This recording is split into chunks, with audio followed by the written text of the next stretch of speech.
Capítulo 16. El palacete. El taxi los dejó frente al palacete. Anki miraba asombrada aquel edificio de primeros de siglo. Él cedió las maletas al servicio que salía para atender a la pareja y una vez vencida la valla de entrada al jardín, tomó a la joven en brazos para pasar el umbral de la puerta. El personal contratado por su madre tenía todo a punto. La calefacción a pleno rendimiento y la limpieza no solo se veía, se olía. La mesa puesta para ponerse cuando los señores quisieran comer. Las maletas descansaban en la habitación de Julián y la bañera con hidromasaje en marcha a la temperatura que le gustaba al señor. Cuando dejó a Anki en el sofá, se dirigió a la cocina. En primer lugar agradeció todas las atenciones recibidas y cómo tenían el palacete. Luego les rogó que pusieran la comida en los calentadores y volvieran a sus casas u ocupaciones, no los necesitaba durante esa semana. Al insistir que era orden de la señora, les comunicó que hablaría con su madre. Les dio un buen aguinaldo y regresó junto a ella para en brazos de nuevo subir a la habitación. Entrar en el aseo e ir desflorando las prendas que cubrían sus cuerpos, para sumergirse en esa pileta brotando burbujas y chorros para relajar sus cuerpos. La música suave, el ambiente sin vapor, la maquinaria anti-vaho permitía mantener el habitáculo en perfectas condiciones de temperatura y humedad. Abrazados se mantuvieron en aquel relajante lugar por espacio de 1 hora. Luego en bata se sentaron a la mesa para hacerse con aquellos alimentos. Tras la limpieza e higiene personal, se tumbaron en la cama para descansar del viaje. Nada más levantarse, de esa costumbre hispana, telefoneó a la Perla para reservar mesa esa noche. El coche que le regalaron por sacarse el carné lo tenía en el garaje con el depósito lleno y limpio como pocos coches se ven. Se pusieron prendas deportivas para perderse por la ciudad. Llegaron al Paseo de la Concha y continuaron hasta subir al faro Higueldo. Detuvieron el vehículo en una revuelta poco antes de llegar al faro. De ahí, un pequeño acantilado mostraba toda la belleza de la bahía de la Concha y se recrearon viendo aquel paraje. Un extraño escalofrío recorrió el cuerpo de Julián. Sintió un frío intenso para luego incluso llegar a sudar. Se sentaron en el coche cara al mar y se abrazó a Anki, no quería decirle nada de lo que le estaba ocurriendo. De pronto sus ojos se apagaron y vio una extraña escena.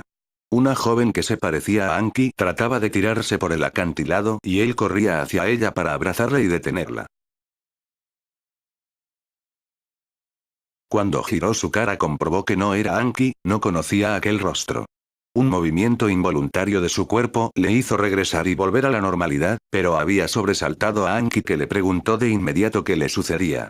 De nuevo sus labios se unieron y sin darle importancia al incidente prosiguieron juntos contemplando la panorámica. Recorrieron todos los alrededores, para bajar a la bahía, aparcar el coche en el parking del complejo deportivo y dar un pequeño paseo por las inmediaciones del restaurante. Como hacía bastante frío decidieron entrar en la cafetería del complejo.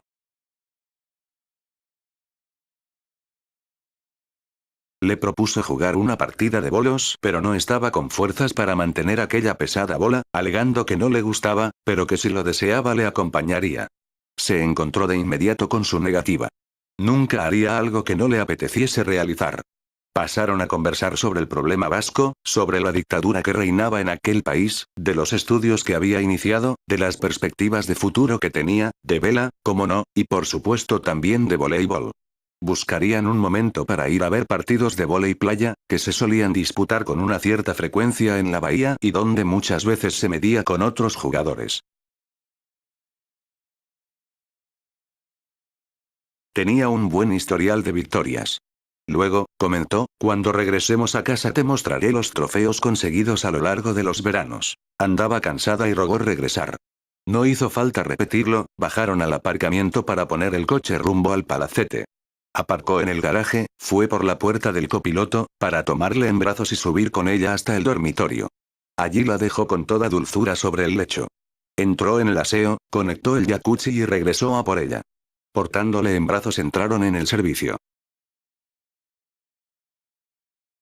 Fue una semana encantadora, Anki fue conociendo todos aquellos rincones que le inspiraban. Disfrutó de su compañía, de su ternura, de su cariño y de su amor. Hubo momentos para ver algún partidillo de voleibol y aunque le insistió a jugar, se negó. No podía desperdiciar ni una milésima de segundo separado, luego se arrepentiría con toda seguridad. Todos los días se ponía en contacto con la familia para tranquilizarlos. Pues sabía muy bien lo mal que lo estaría pasando su madre. Ya no le hizo mucha gracia que se fuera, le notaba más desmejorada y a pesar que siempre era la más optimista de la familia con respecto a su recuperación, últimamente estaba perdiendo la esperanza. Solo le animaba a verle tan feliz, a pesar de los pesares nunca la llegó a ver, desde que estaba con aquel español, triste. Antes de su encuentro su expresión siempre era seria, difícilmente se le sacaba una sonrisa. Pero desde aquel milagro, desde que Julián se cruzó en sus vidas todo había cambiado. Aquel chico no solo radiaba fuerza, vitalidad, energía, también le acompañaba una buena carga de alegría, de felicidad sin límites. Tímido y a la vez capaz de conversar como si fuera una persona enormemente sociable. De una gran educación pero de una sencillez que les llegó a toda la familia al corazón, en especial al de su hija. Luego, a pesar de su juventud, su madurez era exagerada para un posadolescente. Tenía muy claro lo que quería y luchaba hasta el fin por esos sueños o esos objetivos que se marcaba. Anki era su único interés y sin embargo era capaz de captar las necesidades de la gente que le rodeaba. Dejó todo, absolutamente todo, por dedicárselo a su hija. Aquello no se pagaba con nada. Hablando con su niña recordaba cuando en ocasiones conversaban con él y le expresaban su agradecimiento. Siempre sonreía para aseverar que el que tenía que dar gracias a los cielos era él. Por fin pudo reencontrarse con su gran amor. Con ese amor que el Señor le reservó desde la creación y que nada, ni siquiera la muerte, lo separaría, porque iba a ser eterno como la misma vida del Creador. Aquella frase que en más de una ocasión se la escuchó recitar a su hija le encantaba y siempre que la recordaba, se le escapaban las lágrimas. Luego el trabajo que le proporcionaron a su esposo en unos momentos críticos y difíciles había supuesto la salvación de la familia. Pero aquella mujer estaba deseando que finalizase esa semana para tener a su pequeña de nuevo en casa. Era su última noche en el palacete, tras la ritual sesión de hidromasaje, se tumbó en la cama para que le aplicase un masaje sobre sus doloridas espaldas. Untó aquella piel suave, embriagadora y capaz de despertar pasiones con una crema que solía utilizar e inició el masaje. Entraron en el salón. No había luz eléctrica, dos enormes candelabros iluminaban la mesa puesta con exquisito gusto. Le mantuvo la silla hasta que se sentó y le acercó a la mesa. Notó cómo su rostro cambiaba de expresión. La mesa, dispuesta para un banquete real, sin embargo los alimentos no los veía por ninguna parte. No se había producido ni una sola pregunta, ni una sola palabra, pero le escuchó perfectamente lo que andaba pensando. Casi al mismo tiempo, de descansar sus pensamientos, rompió la armonía del silencio en aquel engalanado comedor. Hoy el primer plato, mi reina, consiste en amor, el segundo podrá elegir entre amor o más amor, el tercero tres cuartos de lo mismo, para cerrar esta velada con un postre dulce, suave y embriagador. Sus labios, excelencia. Iba a sonreír ante la frase cuando el timbre de la puerta les sorprendió. Fue presto, consciente que les llegaba la cena de esa noche. La había encargado en La Perla. Y aunque no era un centro hostelero que sirviera comida a domicilio, la generosidad de Julián, tras el permiso oportuno de la dirección del centro, le posibilitó que le llevaran la cena al palacete. Fue una velada increíble, la calidad de los productos no cabía discusión y aunque no cenaron en exceso, ella se fue a la cama satisfecha de la velada preparada por el dueño de su corazón.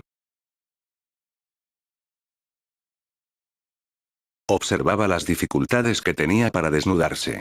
Se aproximó rozando con sus labios el rincón del amor, como dicen los franceses, y con una ternura cargada de amor, inició el ritual de despojar sus prendas, para cubrirlas con el camisón de seda blanco que reposaba sobre el lecho.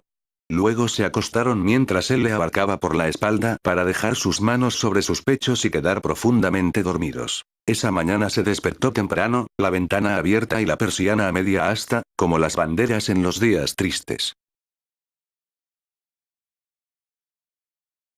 El sol comenzaba a despuntar mientras la luminosidad de la habitación iba en aumento. Abrió los ojos y la vio pegada a su rostro, durmiendo como un ángel celestial. Sonrió comprobando cómo su respiración se aceleraba.